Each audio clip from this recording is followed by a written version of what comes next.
Are you aware of what this weekend is, DJ? I'm assuming that you're going to say Oktoberfest or something stupid like that. It is. And then I want to say, what percent chance do you give me in being able to record an instant reactions episode on Sunday? Are you going to that crap? Oh, I'm going to do it. 8 a.m. I feel drinking, me. all day marathon, maybe sneaking a nap, but probably not. I don't know. It'll be interesting. Maybe you'll just kind of sleep through most of the games and miss all of them like you did one time last year.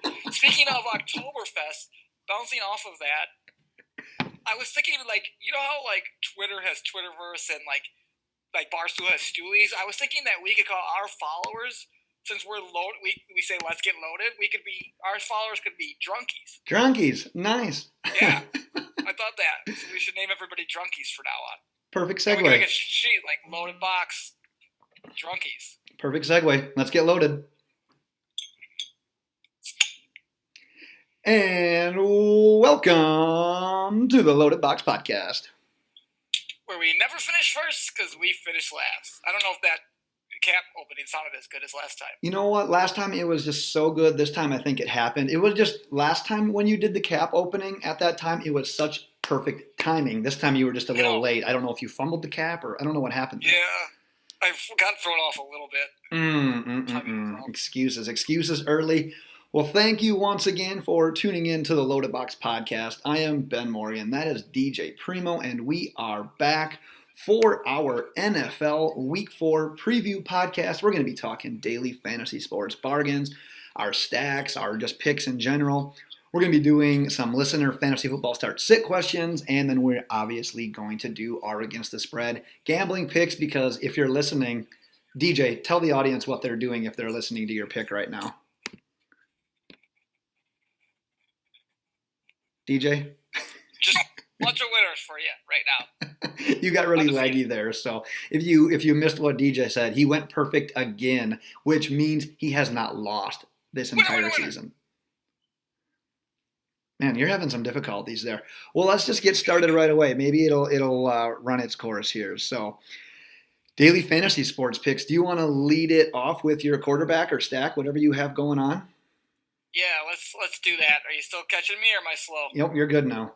It's probably because I got really excited really fast and I just can't handle that in a quick rapid fire. So I'm going QB. So what I'm doing here, what I've been doing the last couple of weeks, is I'm not giving you a QB that's bargain. I'm looking at the best QB option. I'm giving it to you. So if I don't like the top QBs in their matchups, I'll give you a bargain QB. If I like a matchup a lot, expensive guy, I'm going to give it to you, and then I'm going to give you bargains to go with that. So, good QB, and then a bunch of bargains after that. So, I'm starting off with Aaron Rodgers, $8,400 versus the Bills. I haven't done this yet. Obviously, I'm a Packers fan, so it probably seems homerish, but listen. Quite honestly, I can't believe it's taken this long for you to take Aaron Rodgers. I am proud of you. It's unbelievable. Look, and it's the perfect week to do it. It's time to splurge on Rodgers, and trust me, it will be worth it. Week 4 is about when Rodgers and the offense kind of get on the same page. Everybody's freaking out. They're 1-1-1, but they start slow. This is what their offense does. It takes a little bit. They got some young wide receivers. The defense is gelling. They're going to be great in about 3 to 4 weeks. They're going to be looking so good. People are going to be like, what were we talking about? Anyways, they're playing the Buffalo Bills, coming into Green Bay off of a Packer loss last week. I mean, you could ask for much of a recipe of a disaster for the Bills coming off like a high of a win to go to a game like this, which I'm also going to talk about in a little bit. Rodgers, 4 touchdowns, 300 yards. Lock it in. So you're not nervous whatsoever that maybe the Bills figured something out on defense after – I mean, they shut down Cousins until the very end. I was running in the third quarter in that game with Cousins in my lineup. He had like negative points, and I was thinking the same thing. I'm like, it's the Bills. Dude, I'm going to crush my opponent. I scored like 70 points, and I got crushed. What's your level of nervousness in that game? And just because of the defense, maybe they found something. I literally couldn't be less nervous about this game. I literally couldn't be less nervous. I'm going to sit there. I'm not going to, for 1 second, be worried. I'm going to relax. I'm going to have my hand on my pants. I'm going to be winning you bets. And I'm going to be watching the Packers blow out the Bills while Aaron Rodgers puts up 300 Bills and 4 touchdowns and winning you money. Lock it in. If you're I'm 0% nervous. 0% nervous. If you are watching on YouTube, what you see streaming out of DJ's nose is he's just oozing with confidence. That's what's coming out. He's oozing with confidence. All right. I had to talk about my pimple. So, and if you're not watching on YouTube, DJ in his 30s has developed a pimple. So I've been eating a lot of chocolate lately. Put it on the chocolate. I like it. All right, so I want to talk to you about a quarterback, but before I do, my quarterback play is actually a member of my stack of the week. So if you're new to the podcast, when we talk about daily fantasy sports, sometimes I'll do quarterbacks, but every single week, I'm going to give you my stack of the week. And DJ, I can't believe I'm doing this, but this guy finally had a good week last week. My stack of the week. Said he would. Yeah, yep, that's true. Made money on that guy. Because my stack of the week belongs to the New York Giants, and it's Eli Manning and Odell Beckham Jr.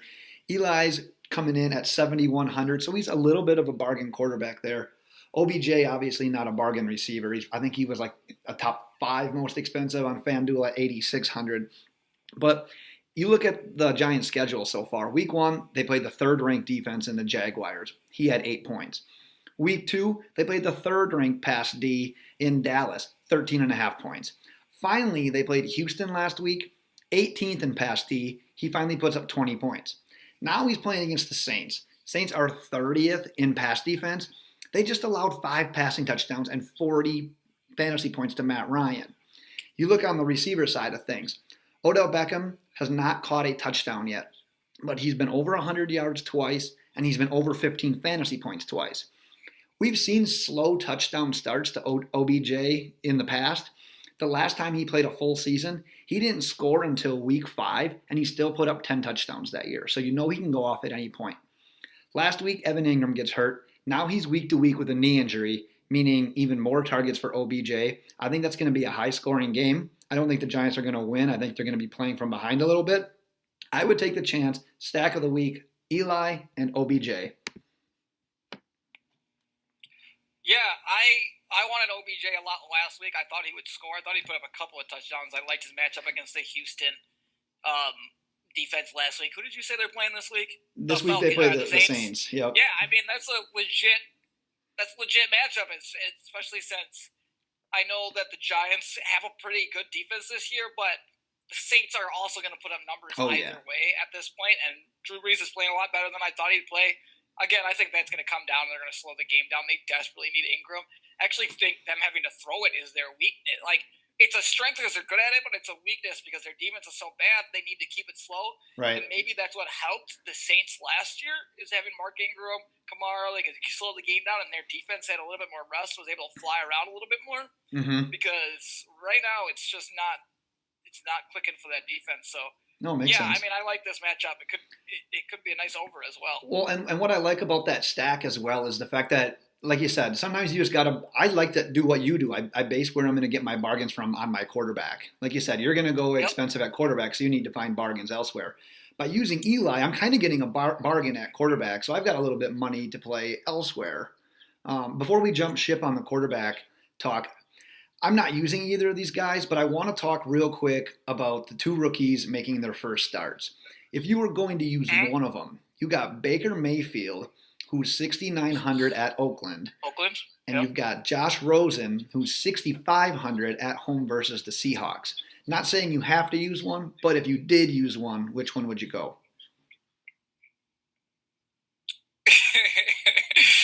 Like, I'm such a hater of Baker Mayfield. But you're going to do it. And I love me some Josh Rosen.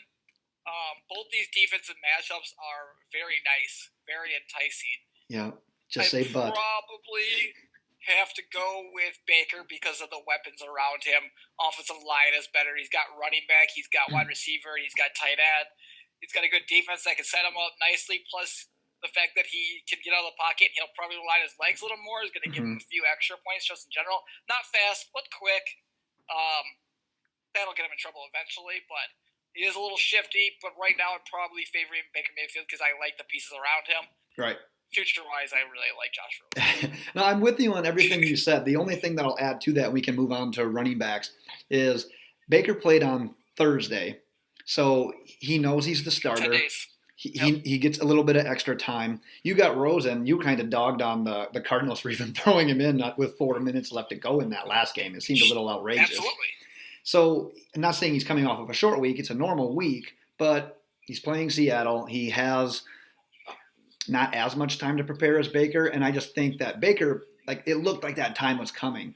Same thing with Rosen, but I don't know. I'm with you on this thought process. You're going to pay a little bit more. Like I said, I'm probably not using either, but if you're going to use one of these rookies, we both agree, put in the Baker.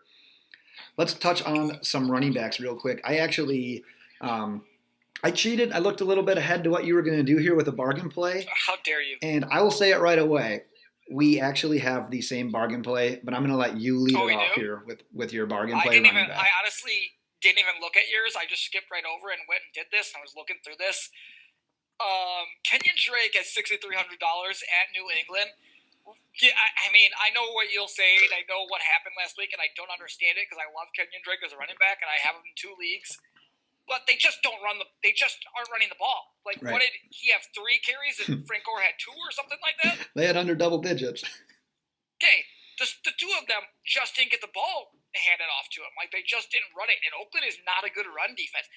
Oakland, I'll get to that. So Pats have given up the second most rush yards so far this year at this point. Mm-hmm. They gave up, and I know, Gase likes to ignore Tom Brady. But the goal in this game right here is to keep Tom Brady off the field. That's Correct. it. And this terrible defense was the first to give up 100 yards to the Lions since Thanksgiving of 2013. That was Reggie Bush. So 70 games. So Kerryon Johnson was able to go for 100 yards, have a great game against this terrible New England defense. When you're going up to New England, you're playing against Tom Brady. They have 2 losses in a row. They're angry. You think they're going to come out firing? You need to keep Tom Brady off that field. Your weakness is against the run. Give Drake the ball. Give them both the ball. I think Drake's going to obviously be the most successful, but obviously Gore's going to mix in there a little bit, not as much as Drake. Great wordplay there, by the way. I think you might have even stumbled into that wordplay. Drake sings a song called "Successful." You banged that right out of the park. Thanks. I didn't even know that. But anyway, so it seemed like the easy play for me. I'm like, how do you not feed Kenyon Drake a ton in this game? He should have plenty of running room. Yeah. Plenty of it. So he's my bargain play, but I'm going to label him as a risky bargain play, and I have 2 reasons why. Because, 1, anytime Miami plays in New England, there's a chance for a Patriots blowout victory, which would take Drake a little bit out of the running game. He will be the running back that's in a blowout to get those dump-off passes because he's a better pass catcher at this point than Frank Gore. But if I'm going to use a running back, I'd like him to just be more involved in just, it's garbage time. So there's a chance of that. Reason number 2, it's risky.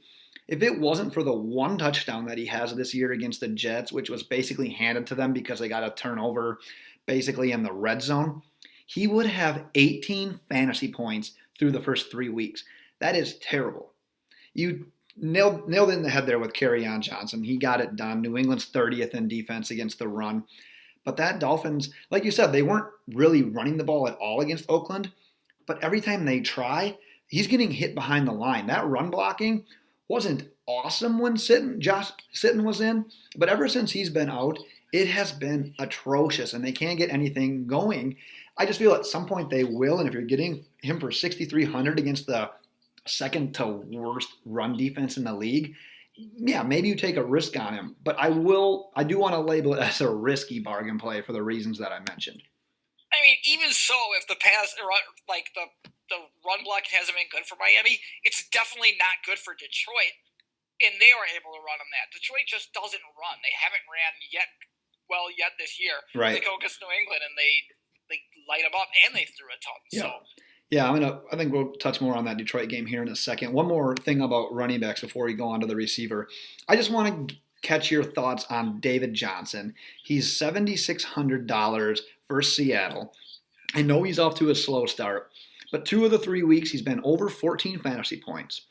But in those games, he's went up against the 2nd, the 6th, and the 5th best rushing defenses. Now he's going against Seattle. They're only 29th against the run. Do you think it might be time, and especially with a rookie quarterback, Do you think it might be time that David Johnson has a breakout game and ends up being bargain for that price? You know what I don't like about Arizona? I don't even know who their head coach is. Don't really care at this point. It's time for him to go already. It was 4th and 2, and they brought in a rookie running back and gave it to him instead of giving it to David Johnson. Did you hear what happened on that? No. So David Johnson said that they pulled him out because of he missed a blocking assignment, and they needed to talk about it with the running backs coach.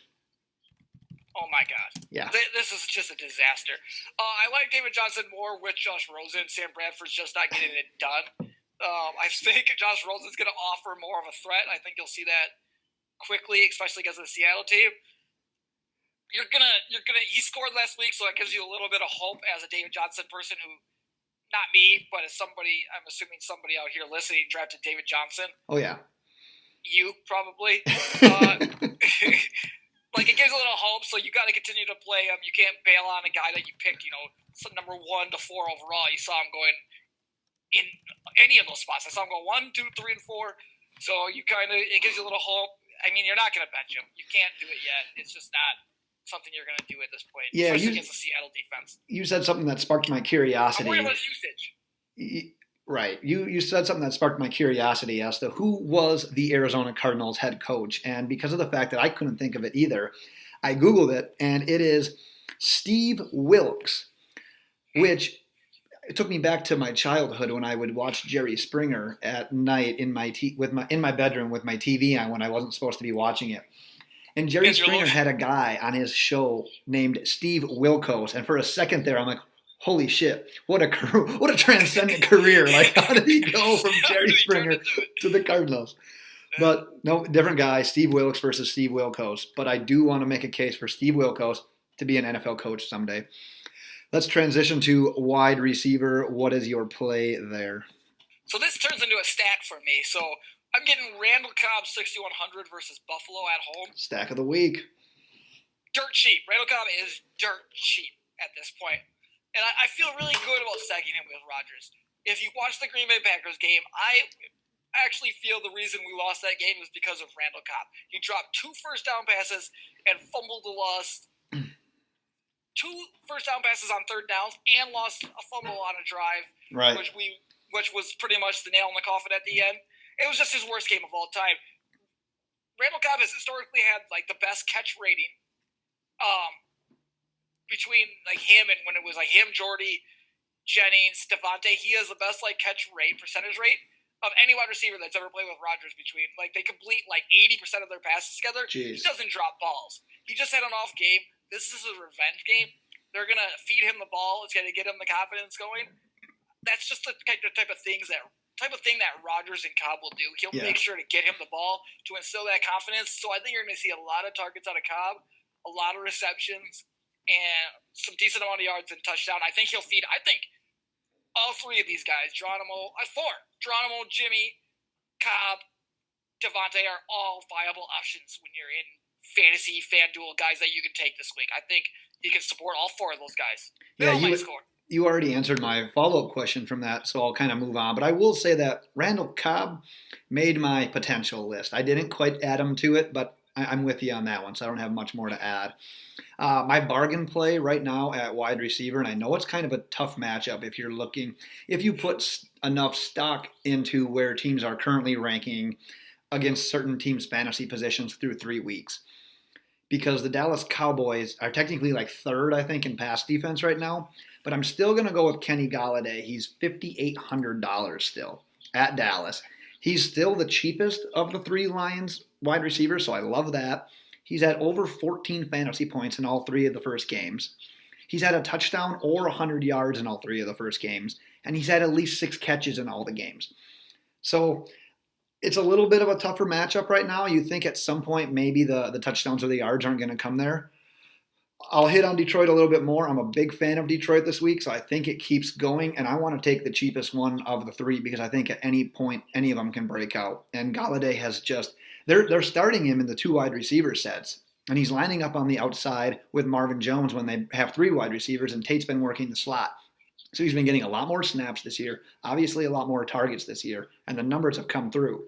So I'm all about Kenny Galladay. Only $5,800. I'd definitely take a flyer on that. Do you think that in 100 years that we'll look back on these days, not us, but other people, and I'm going to be think alive. that fantasy football and stuff like that are like a form of like athlete slavery? It's like we're buying and Yes. selling and trading It already, yes, and people, making money off of these people. It's gonna like be looked upon and frowned upon, like people and it's already gonna be say in history that. books. It's like we're gonna be in the history books, just like for like demeaning these guys just down to money and that's all they're worth at this point. Absolutely. That just popped in my head. Oh, there's already people like on Twitter. You'll see like, really, you're gonna say that you own that guy? Like you're an owner of him? Like we get so angry at this person being like injured, and once they get hurt, we just don't care about them anymore, and then they just don't exist in our lives, and But I they will. just go off and they become broke. But I'm never gonna be the guy that tweets at an athlete and says, "Hey, you better play. You're on my fantasy team." I Like, might start doing that. you might. I never was, but I'm thinking about just doing it for the hell of it, just to make it a thing. This fantasy's taking over your life. One receiver thing before we move on to tight ends. It'll be like parody tweeting, but I'll just do it for fucking fun. Use Hey, that was one- my first swear word, I think. Use one of your burner accounts. Yeah.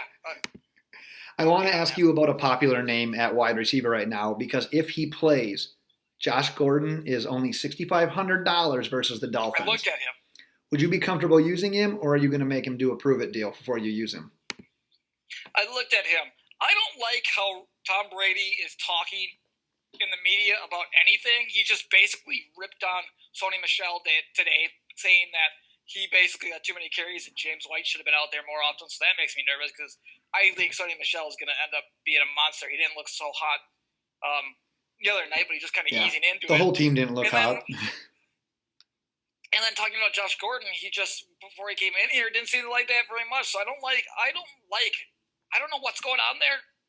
Mm-hmm. Gronk was confirmed, almost traded in the offseason, like he confirmed it. Yeah. I don't know what the hell is going on. I'm not touching Josh Gordon until I see something. Everything you just said, plus one more thing, an underrated Dolphins defender right now I got to give a quick shout out to. Xavier Howard, man, has been shut down. He's been shut down, and he just doesn't get a lot of credit right now because he doesn't do anything like. Articles. Yeah, he's not that flashy guy like all up in your face. He's just getting it done on the field, which I prefer it that way. And plus, no Dolphins going to get that. Weird as I started anyways. I don't think maybe because I'm something friends or something with you. As I would see his name every now and then come up in some big play situations last year, so I kind of started to see him. His name kind of pop a little more last year, and then as this year has gone along, he's been. And so he got 2 or 3 interceptions by now already. Yeah, 2 last week, 3 total. Yeah. Okay. As I said, I thought he had 3 interceptions. So, yeah. Yeah. No, I mean, he's playing. He came on. Man, he came on second half of last year. He had 2 interceptions, I think, against Brady on a primetime game. Really, like, took him to the next level. And then all offseason, he was like the best defensive back that they've seen come through the doors in quite a long time, and it's transferred over to the season so far. A little weak on the other side, but if Gordon would, like, if he gets matched up against Gordon, if he plays, I don't see there being a ton of success. He'll win a couple of battles because it's Tom Brady throwing him the ball, but I would not do it. I wouldn't use Gordon this week. It seems like Xavier Howard's been getting interceptions in the red zone, and then they like the end zone. Every time I see him, it's like an interception in the end zone. Yep. Yeah, 2 of them now, I think. 2 of his 3, I think, have been in the end zone. So.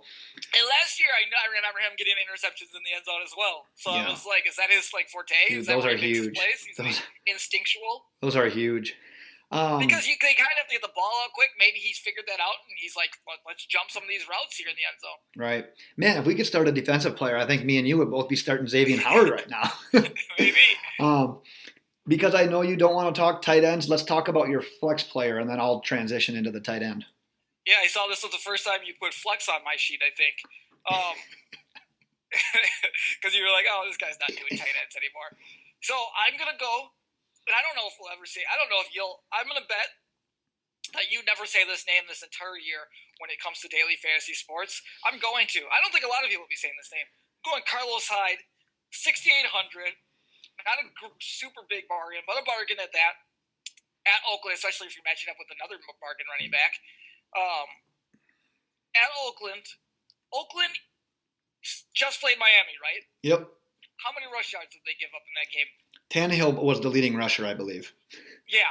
So they probably gave up like 50 or something. Yeah, it wasn't many. So it wasn't any. There's still, I think it was, they're in the bottom half. I think they're still 23rd That's amazing. against the run, even with Miami deciding Not not to run running. the ball. Okay? Right. That's terrible. Yeah. The Browns are going to run to take pressure off of Baker. I truly believe that.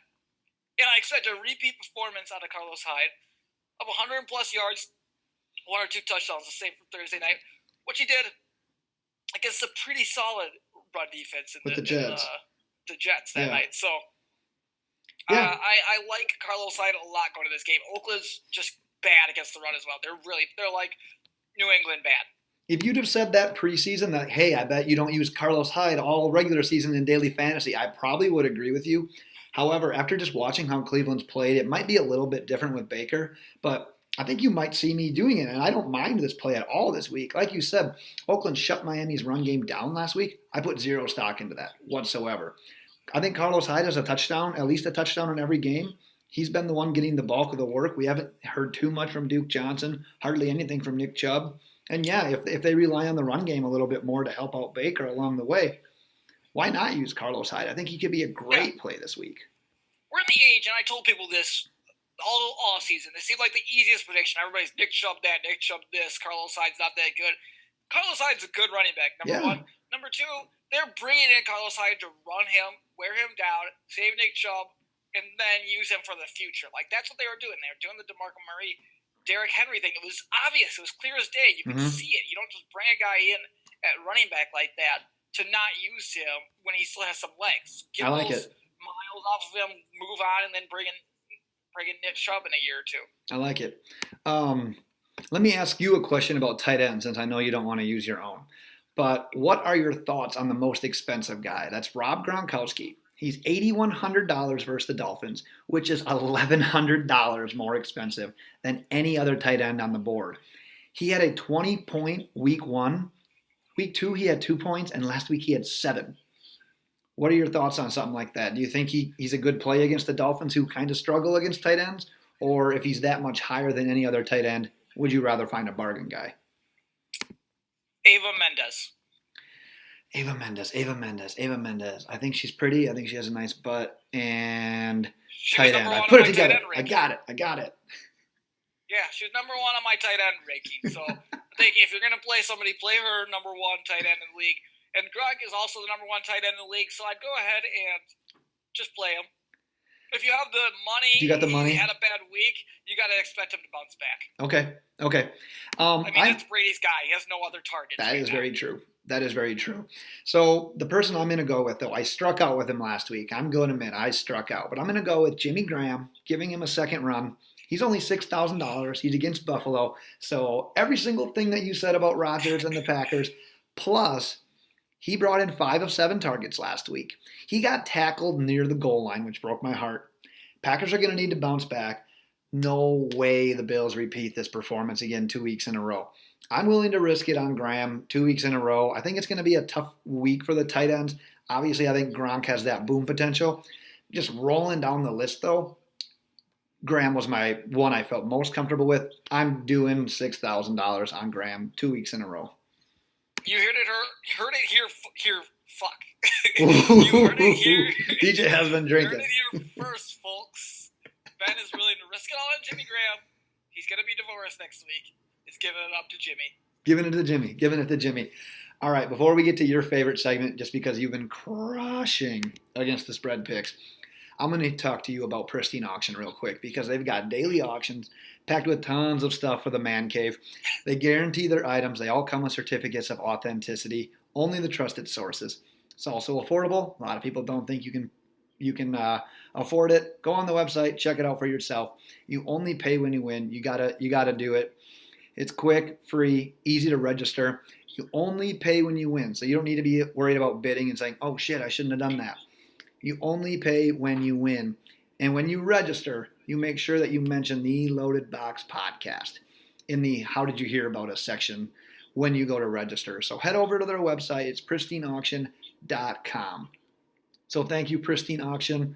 I'm still sad. Like every morning I would look at that Odell Beckham Jr. mini helmet, and now I just don't get to see it anymore. And it kind of has like there's like a hole in my heart. So I'm working with Pristine. We're hoping to do another giveaway soon. So stay tuned for that as well. You should get that checked out, that hole in your heart. I don't think that's healthy. It's amazing that I've made it this long. It truly is. It truly is. I don't really want to talk about last week's against the spread picks. Yeah, let's talk about it. We Well, should talk about it. so DJ's the bright spot, obviously, with this one. I'm going to put the YouTube screen on him while we talk about him in case he makes some cool faces. Once again, 3-0 week, 9-0 for the season. Another 10 units added to the record to bring his season total to 28. I went 0-3, minus 7 units. I'm now minus 6 for the season. DJ, let's talk about your picks this week. How confident are you feeling? What's your scope going into this week? This is easy. It's like shooting fish in a barrel. I had somebody try to call me out. Said, I'll give you $100 if you go above 60% this year before the picks. So he tweets me on Sunday or texts me on Sunday and says, put your tweets on Twitter or put your picks on Twitter. So I did. I proceeded to go 3-0, and I told him to suck it. And I'm going to do it again. After you pay me. I don't think I'm going to lose a game this entire year. All right. Excited. Kick it off, then lead it off. Let's see what you got. All right. We're starting off with, this is not my 5-unit game. I will have a 5-unit game, though, guys. Starting off, Indianapolis minus 1.5 at home versus the Houston Texans. I'm not, it's past the 3 weeks. I'm over the fading the teams and sticking to my thing. I'm done with that. I'm going to start picking some different teams. But when you give me this, something may smell fishy. Maybe. But check this out. The Colts have had tough opponents and they've played them all really tough. Yeah. Like, they played the Eagles tough. They won against the R words, and then they lost the Bengals, who have shown to be a tough team so far. And they should have beat the Bengals too. What? They should have. They were in a position to win. They were driving, and Jack Doyle, fumbled that ball. They had a chance to go down and win that game. The Texans are not a tough opponent. They aren't. They just you've seen them. They're just not good. The Colts right now, they have 10 sacks. 10 sacks playing. They're probably the best defense they've played for 5 years, which is tied for third in sacks this year. So we're getting to the passer. Watson is atrocious when he's getting pressure. That's just what he's been this year. He's been terrible. That's what he was last year. So right now the Colts are getting guys. Texans are having trouble stopping people from getting to Watson, and Watson just isn't good with people getting there. He's going to struggle all game. The secondary is not going to have to cover very long. Texans look poorly coached because they have a million penalties. They just keep, they'll be at the 5-yard line. Next thing you know, they're at first and goal from the 28. Like, that's what they keep doing. They just keep making dumb penalties. They're poorly coached right now. Watson just isn't that good. He's not making good decisions. Colts should win this going away. I don't think this is even close. 1.5 is easy. Nice. Well, you're 9-0. I'm not going to argue it. I'm not going to argue it. But what I am going to do. I'm going to drop a lot of units. I'm going to drop 4. I was going to tell you. I had my idea. I forgot to type these in. 4 units on this one. 4 unit play on the Colts against the Texans. Yeah, I'm going to go big on everyone. All right, book it. I'm not going to argue that one because, actually, you won't believe this, but for the first time all season, we're about to disagree on one, and that's I'll lead it off with this pick. Because first one I'm going to talk about, I've got a 2-unit play on the Atlanta Falcons favored by 5.5 at home against the Cincinnati Bengals. I looked into this one a little bit statistically. Yeah, These are the exact same team right now statistically. They're both averaging around 28 points. They're both allowing around 25. They both average 95 yards on the ground, 280 in the air, and they both allow about 125 on the ground and 270 passing. It's unbelievable how statistically close these two teams are, but I'm going to go with the desperate team. And at 1-2, you're getting a home game against the Bengals without their running back in Joe Mixon, with a hobbled A.J. Green, coming off a heartbreaking overtime loss to a division opponent in the Saints. I don't see the Bengals as good as their 2-1 record. You got to remember, they barely beat Baltimore. They should have lost to Indy. I'm taking the home team, the more desperate team in the better division to win this by a touchdown. 2 units on Falcons. I know that you got the Bengals, so let's hear your theory. Can I ask you a question where you're talking about the heartbreaking overtime loss? I'd love to answer it. What happened to the Packers this last weekend? They got muck ducked. What happened to them the weekend before? They tied. In overtime against the Vikings. What happened to the Vikings? They got muck ducked. Weird. Coming off a hard division overtime loss or tie. Or That's the difference. Game, and you think they're going to bounce back from that? I am Cincinnati plus 5.5, and I'm plus 5.5. I'm 3 units on this one, but I'm just because I have to be. I'm really confident about all 3 of these games. Everyone I think is going to be on Atlanta's balls, Ben. Yep. Because of the New Orleans game, like they saw Atlanta just air it out. They're all excited about Cullen Ridley, and then they think Julio's going to dominate all this stuff. But Saints defense is trash, right? We've already discussed this. Yeah, they don't look as good this year as they did last. They're trash. They've been blitzed every game by everyone at this point. They're just terrible right now. The Bengals are going to do the same thing the Saints did to the Falcons D. They're going to score a ton of points. The Falcons D is 25th or lower in every major defensive category. They don't sack the quarterback. Dalton, check this out. Dalton has only been sacked 4 times. 4 times this year. Which matches the number of interceptions he threw last week. He's being protected. If you're not getting to him, he's going to have all day to throw against this terrible team.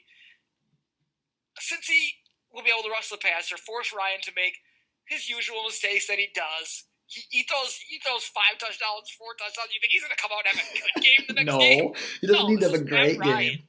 Cincinnati wins this game. They might win by double digits, in fact. Because Atlanta's exhausted coming off that game. They're let down. Overtime game against a tough division rival. The opposite way, just like it happened to the Vikings and the Packers. Just a letdown game after a tough overtime game like that. They're done. Cincinnati wins this game in Atlanta. All right. Well, I said everything I wanted to say. You made your case. You made some good points, but you're not changing my mind, even though you're perfect on the year. I'm 9-0, but whatever. That's all you should have said. You should have been like, hey, I'm taking the Bengals. P.S. 9-0. Book it. Just whatever. I mean, it's fine. I want you on the opposite side of me because, wait, what was your record last week? I don't think I heard you say that. So my next game is I have the... 0-3, people. 0-3. My next game is my biggest one that I've probably done. Well, it ties the biggest one I've done all year. It's my biggest play of the week. Putting 5 units on the Lions, getting 3 points at Dallas. This spread legit seems backwards to me. It stinks. Don't do it, man. Yeah, that's what I'm nervous about. That's what I'm nervous about. I about. can't believe you're doing this. You gotta do it. I looked at this game. It stinks. I'm in. I'm chasing. I'm chasing, man. You are chasing so hard. All right, so you can't chase the night. Should be our new tagline. Yeah. All right, let me. You give my 2 cents. Okay. I expected to see Detroit favored by about 3.5. So this is going to be my top play of the week. Dallas has not looked good at all this year. They're not even averaging 14 points per game. Now you've got Detroit finally winning last week, looking good both offensively and defensively against the Patriots. All right, so the way that Vegas works, you know this in case our listeners don't. Dallas gets 3 points on the spread because of the fact that they're the home team. So what Vegas is saying is that these 2 teams are equals. In my opinion, there is no way I am buying it. These are not equals. I think the Lions are actually a good team that just got off to a slow start. Maybe, just maybe, after finally having that 100-yard rushing game, they're going to try to get Johnson and Blunt going a little bit. That threat of play action is going to make Stafford even better. For the first time in his entire career, he may not be asked to carry the entire franchise on his back. I feel like it is a trap. What a stupid number that Vegas put on this game. It smells exactly what you said. It stinks. I almost put the Cowboys on my sheet. It stinks. I'm with you. But, man, I'm chasing. I'm putting 5 5 units. Outright win by the Lions. Outright win. Here's what I'm worried about with this game, and this is why I wouldn't touch it. If I was going to, I would go on Dallas' side that way. Matt Patricia put all his eggs into the New England Patriots basket. He may have. And Vegas is all over this. Like, they got their just ass down by the Giants. They look like crap week 2. I can't remember who they played. And then they played incredible against the Patriots. Is that the only game he was looking at? Was that the only game Matt Patricia was looking at? That's where all his resources went? Because that's what it feels like. That's why this one stinks. That's why I'm not touching this. And if I did, I would probably bet on the Cowboys because this line stinks.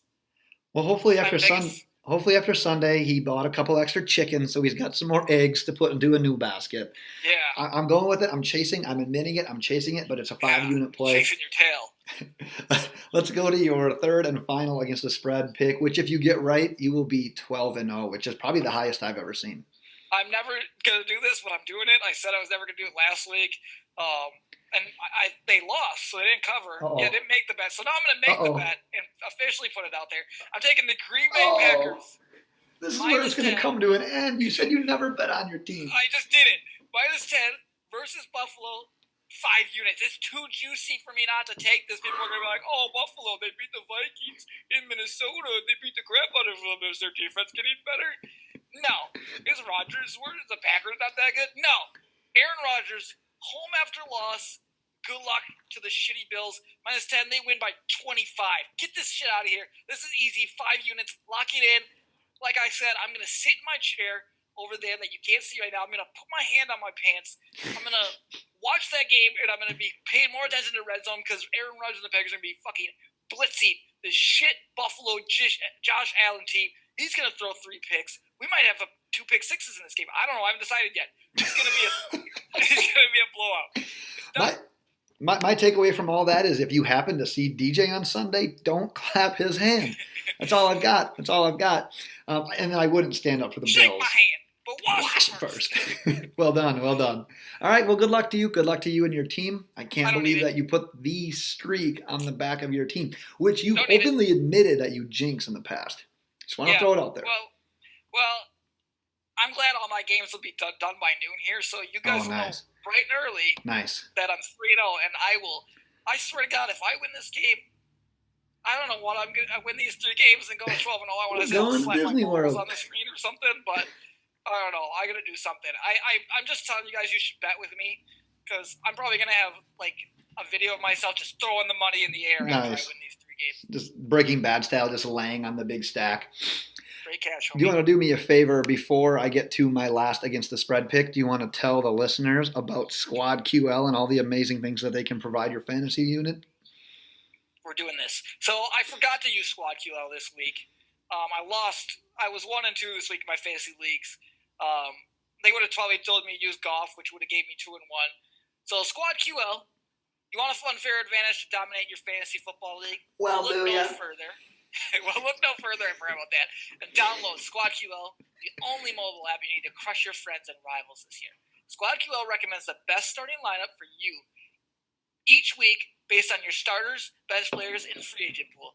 You may ask, how does Squad QL actually do this, DJ and Ben, you loaded box beautiful people? Drunkies? Well, you drunkies listening to this. Well, let me tell you.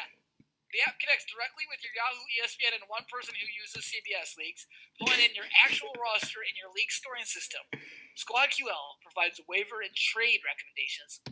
Plus, the app gives you player rankings each week, which I clearly didn't use because I didn't play golf over luck. And it's all based on your league settings. Squad QL truly is your go-to app this fantasy football season. Head to squadql.com. That is squadql.com to download Squad QL, your all-in-one fantasy football manager. All right, beautifully done, and I'll wrap up my against the spread picks real quick. I've got your 2017. How did they do that? If the Super Bowl was played in 18, are they still the 2017 Super Bowl champions? I don't know. All right, I'm going with last year's Super Bowl champion. Philadelphia Eagles, they're favored by 4 on the road against the Tennessee Titans. So I said on the last podcast we did, which would have been our Week 3 Instant Reactions pod, that I believe the Titans are one of the ugliest 2-1 teams that I've ever witnessed. Yep. They scoring 3 field goals is not impressive by your offense. All right. So while it's an impressive accomplishment that they won that game, they held the Jaguars to 6 points.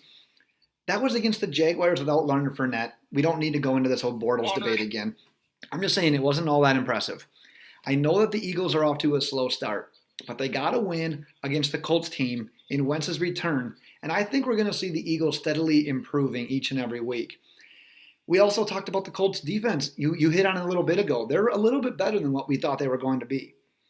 Philly's best strength, in my opinion, is their run defense.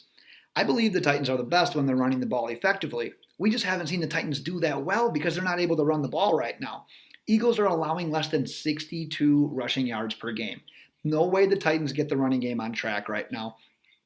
Not a huge fan of this taking the road team by more than a field goal in this one. It's going to be a lower play, but I'm going to go 2 units on the Carson Wentz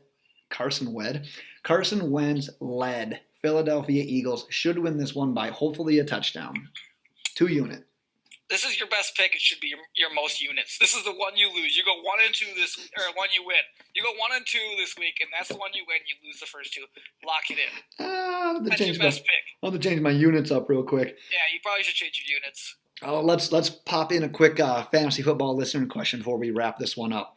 All right, looking for a flex play in half PPR, you have the options of Phillip Lindsay, who got ejected last game, but he should be back Monday night at home against the Chiefs and their pathetic defense. You've got Marshawn Lynch, who scored a damn touchdown in every game at home against the Browns.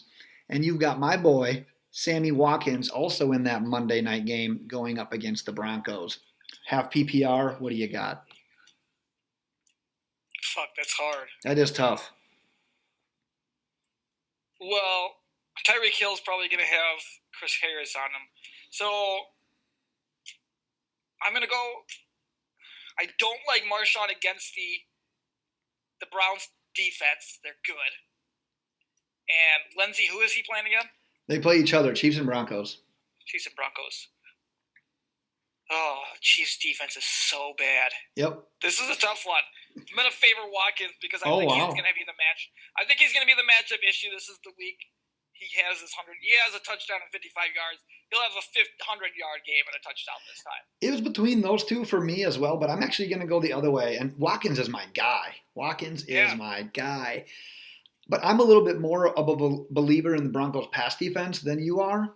So I'm actually going to go the other way. I'm going to go Phillip Lindsay. I don't know how he's going to play off after getting suspended. I'm a little leery of that, see how he comes back into it. And he's still a rookie. He's still not the guy. But they're going to feed the hot hand. And if he can get going early, the Chiefs have allowed 39 points per game this year. They've allowed at least 38 points in all of their games. If that's the case, man, Lindsay's going to get some carries. He's going to get some work, and I would probably go with him. Yeah, they still didn't even like to play Royce Freeman last week at all. Afterwards, right? I played against him. He scored a touchdown and then didn't do anything. Yeah. I don't know. That's so tough because I do think Patrick Mahomes is gonna. I mean, his stock is like this. I mean, his stats are gonna drop, and people, it's just people are gonna freak out. But he's not gonna continue at this pace. He's gonna level off. He's gonna go through, a down period where he's just not looking good and people are going to freak out. I'm worried that this is the start of it, but matchup wise, I don't know what I think about that Broncos backfield in general. Yeah. And I think Watkins is going to have the better matchup in that offense, so I would favor Watkins. And that's a tough call too, because the guy that we're ignoring in Marshawn Lynch is the guy in that backfield. Yeah, he's going to get the carries. He's been getting touchdowns. Like you said, Browns defense is pretty good, but man, if there's one constant on that team, it's Marshawn. Who are his running backs and wide receivers? Jesus Christ. Yeah, there's some loaded talent on that team. Well, let's wrap this puppy up. Thanks once again for listening. As always, check us out on Twitter at LoadedBox. If you find yourself Sunday morning with a start-sit question, by all means, let us know. We'll answer that. Send Ben at LoadedBox_Ben, is it?